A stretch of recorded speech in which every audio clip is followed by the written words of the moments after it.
Hello students, आज देखने वाले हैं हम लोग पार्ट्स ऑफ सेंटेंस में सब्जेक्ट, वर्ब, ऑब्जेक्ट में से सब्जेक्ट के बारे में। पिछले वीडियो में हमने वर्ब के बारे में देखा था। अगर आपने अभी तक नहीं देखा है तो डिस्क्रिप्शन बॉक्स में आपको लिंक दिया हुआ है, वहां से देख सकते हैं, या फिर यहाँ पे आप क्लिक करें और यहाँ से भी देख सकते हैं। स्टूडेंट्स, आज देखने वाले हम सब्जेक्ट किस तरह से इम्पॉर्टेंट है और कहाँ आप सब्जेक्ट देख सकते हैं पूरे सेंटेंस में। सब्जेक्ट कौन हो सकता है, सब्जेक्ट को चुनने कैसे पाएंगे आप, किस तरह से कहीं भी सब्जेक्ट को आप चुन पाएंगे, तो ये सब देख पाएंगे आप आज। और सब्जेक्ट के साथ एक पार्ट होता है प्रेडिकेट, वो भी देखेंगे। चलिए शुरू करते हैं।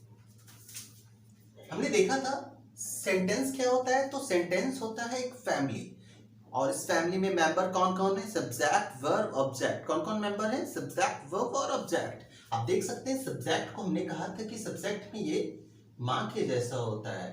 ठीक है, सब्जेक्ट क्या होता है, माँ के जैसा। वो पिता के जैसा होगा, है ना। वर्ब क्या होगा, पिता के जैसा होगा, है ना। और ये ऑब्जेक्ट क्या होगा, बच्चों के जैसा होगा, मतलब बच्चे हो गए। ठीक है, क्या हो गया, बच्चे, है ना। अगर आप दूसरे तरीके से देख सकते हैं तो आप इंग्लिश में बोल सकते हैं इसको। इंग्लिश में मदर फादर हम नहीं लिख रहे हैं। अगर दूसरे के फैमिली को आप देखते हैं तो क्या होते हैं, wife, husband and children.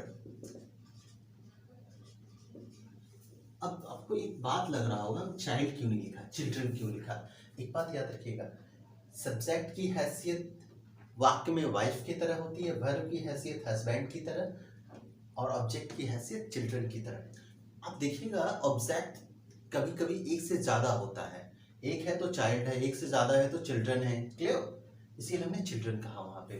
Object के बारे में तो आगे हम पढ़ते रहेंगे, लेकिन आज हम पढ़ने वाले हैं सब्जेक्ट के बारे में। सब्जेक्ट के साथ हम प्रेडिकेट भी पढ़ेंगे। प्रेडिकेट काफी इंपॉर्टेंट चीज है, आपने अगर नहीं पढ़ा है तो एकदम पढ़िए, इसमें अंत तक वीडियो को देखिएगा। सब्जेक्ट कौन हो सकता है, अब हमको ये देखना है। तो सब्जेक्ट मात्र और मात्र नाउन हो सकते हैं।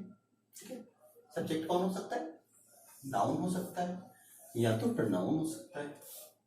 कौन हो सकता है सब्जेक्ट, या तो नाउन या तो प्रोनाउन। आप ये जानते हैं।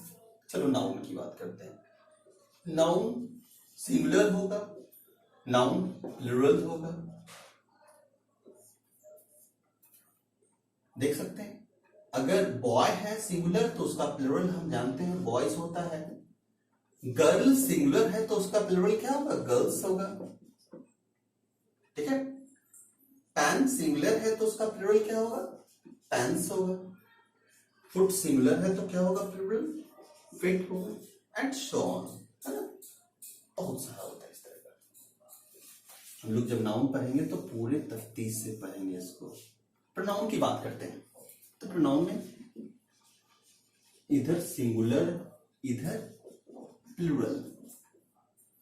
आई मतलब मैं कितना लोग हूं, एक लोग हूं, इसलिए सिंगुलर, है ना।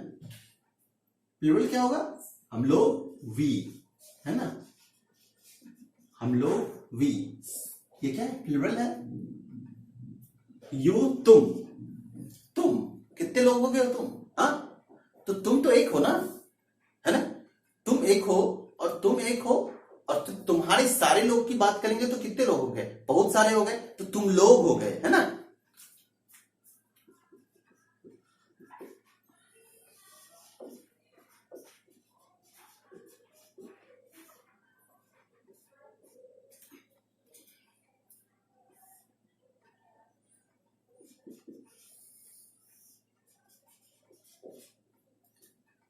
ही व दे वे लोग, ही व दे वे लोग।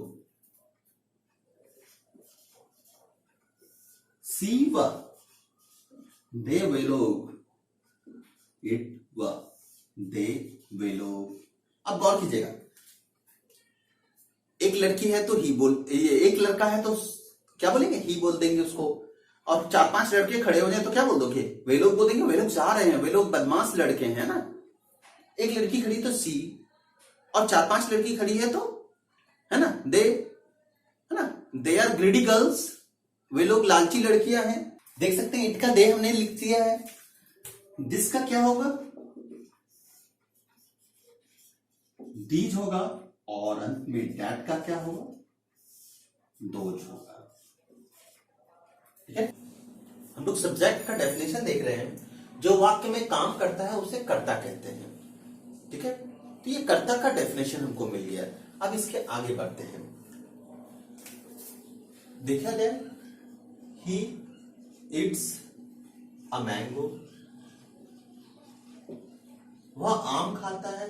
कि जो वह है क्या काम कर रहा है, वह आम खाता है, वह क्या कर रहा है, आम खाने का काम कर रहा है। ठीक है, काम कौन कर रहा है, वह कर रहा है। दिस इज अ बैट,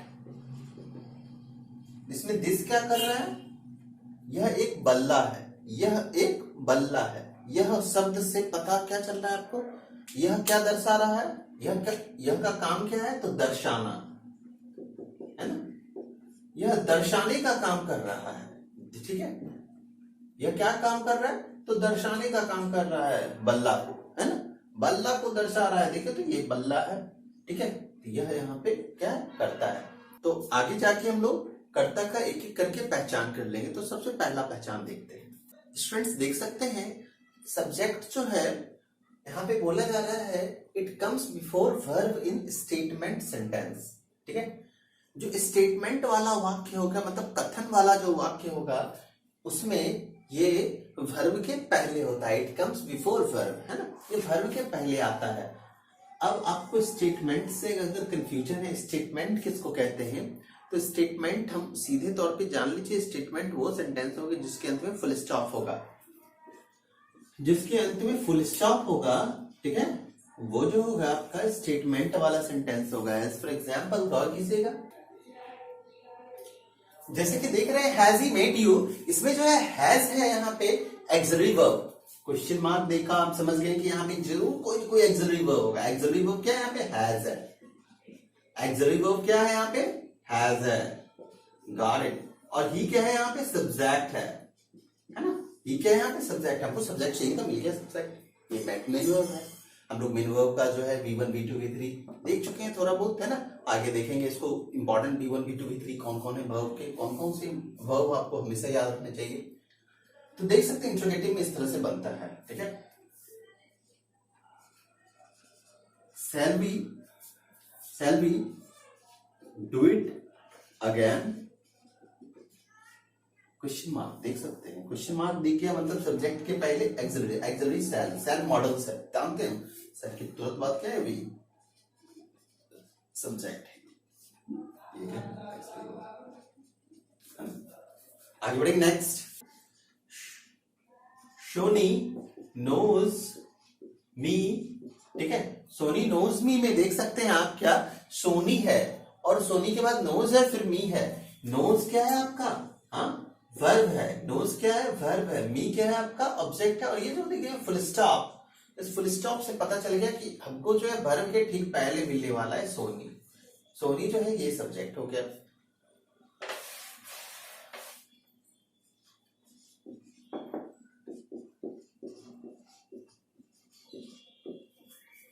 देख सकते हैं Sony knows me, Sony knows me में आप देख सकते हैं नोज जो है वर्ब है। जैसा कि मैंने कहा कि फुल स्टॉप देख लीजिए और पता कर लो कि उस स्टेटमेंट है।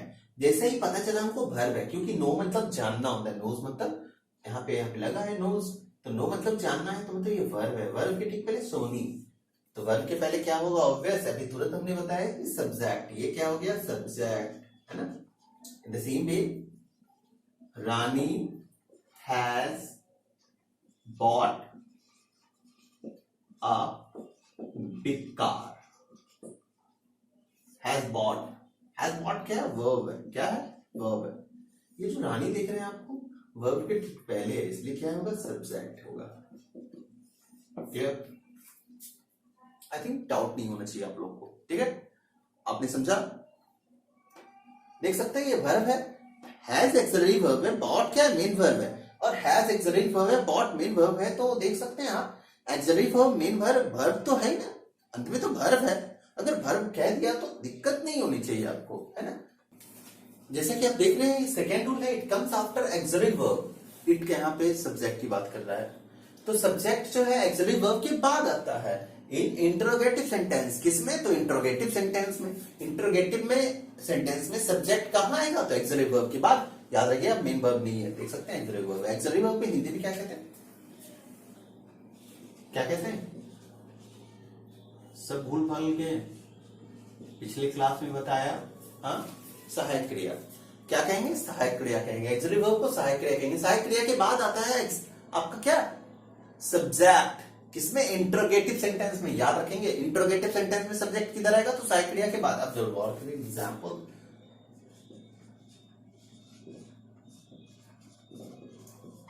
पागल हो क्या? Are you crazy? है ना, बोलते हैं ना, पागल हो क्या? Are you crazy? आर क्या है? एक्सिलरी वर्ब है ना। क्या है ये? Axillary verb. और ये यू क्या है? सब्जेक्ट है ना। तो देख सकते हैं, हमने कहा था कि एक्सिलरी वर्ब के बाद आता है सब्जेक्ट। इंट्रोगेटिव सेंटेंस में आप देख सकते हैं, इंट्रोगेटिव सेंटेंस इसमें एक्सिलरी वर्ब के बाद आपको सब्जेक्ट है। स्टूडेंट्स, इंट्रोगेटिव सेंटेंस क्या होता है? स्टेटमेंट क्या होता है? और एक्सक्लेमेटरी सेंटेंस और एक आपको बनता है कमांड सेंटेंस। इन चारों पे अलग अलग वीडियो है, चारों पे अलग अलग एकदम लेंथी वीडियो है। लेंथी नहीं बोल सकते, आपको बताया गया है 10 से 12 मिनट में आपको पूरा कंसेप्ट क्लियर कर दिया गया है। और इतने बेहतरीन कंसेप्ट है क्लियर कि आपको कभी जीवन में इंट्रोगेटिव में नहीं दिक्कत होगी। देख सकते हैं, in case of dummy subject, dummy subject की बात जब करेंगे तो क्या होता है? तो डमी सब्जेक्ट होता क्या है? डमी मतलब होता है नकली। आप कभी फोन खरीदने गए होंगे, तो फोन खरीदने जब जाइएगा तो एक फोन देगा जिसमें कि स्क्रीन पे सारा हमेशा जलता रहेगा, और उसको जब दबाओगे तो कोई काम ही नहीं करेगा। तो वो नकली फोन होता है, फोन नहीं होता, फोन का मॉडल होता है। तो वो क्या है? डमी है। क्या है वो? डमी है। तो जब डमी मिलते हैं, डमी सब्जेक्ट होता है, तो वो दिखता नहीं है एक्चुअली। डमी सब्जेक्ट लगता तो है सब्जेक्ट है, लेकिन होता नहीं है। असलियत में सब्जेक्ट कोई और होता है, और वहां पे दिखाने की कोशिश करता है। वो है क्या? कि हम सब्जेक्ट हैं। जैसे कि एग्जांपल दे, देयर इज अ कार। अब आप सोच रहे होंगे कि देयर इज अ कार में ऑब्वियस क्लियर है, ये तो स्टेटमेंट। पहले स्टॉप देख लिया, इज देख लिया, मतलब क्या?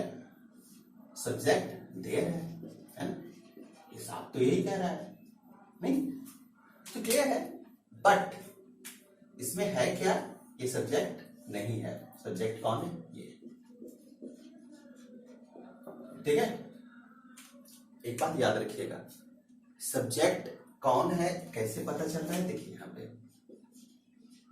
There is a car, there are cars. ठीक है, एक बात याद रखना है आपको, कोई भी सब्जेक्ट है दुनिया में कोई भी सब्जेक्ट होगा तो उसका फिक्स होगा, उसके साथ कौन सा वर्ब लगेगा। ठीक है, कोई भी सब्जेक्ट के साथ फिक्स है कि वर्ब कौन सा लगेगा। ही के साथ फिक्स है इज लगेगा, है ना। सी के बाद फिक्स है इज लगेगा, है ना।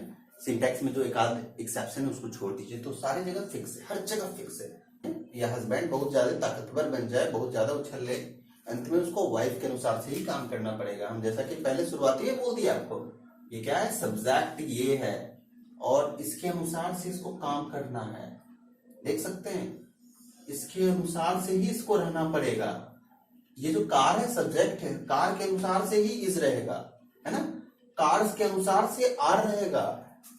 ये वर्ब है, बहुत उछल ले, लेकिन इसका उछलना नहीं चलेगा, इसको काम करना होगा इस सब्जेक्ट के अनुसार से ही। ठीक है, जैसे कि घर में देखे होंगे, हस्बैंड को चलना है तो अपने वाइफ के अनुसार से। आप देख सकते हैं एकदम वही है, एकदम जरा भी अंतर नहीं, है ना। सब्जेक्ट ये है और वर्ब ये है, इसके अनुसार से ही रहना पड़ेगा, कितना भी बड़ा कुछ हो जाए। ये हियर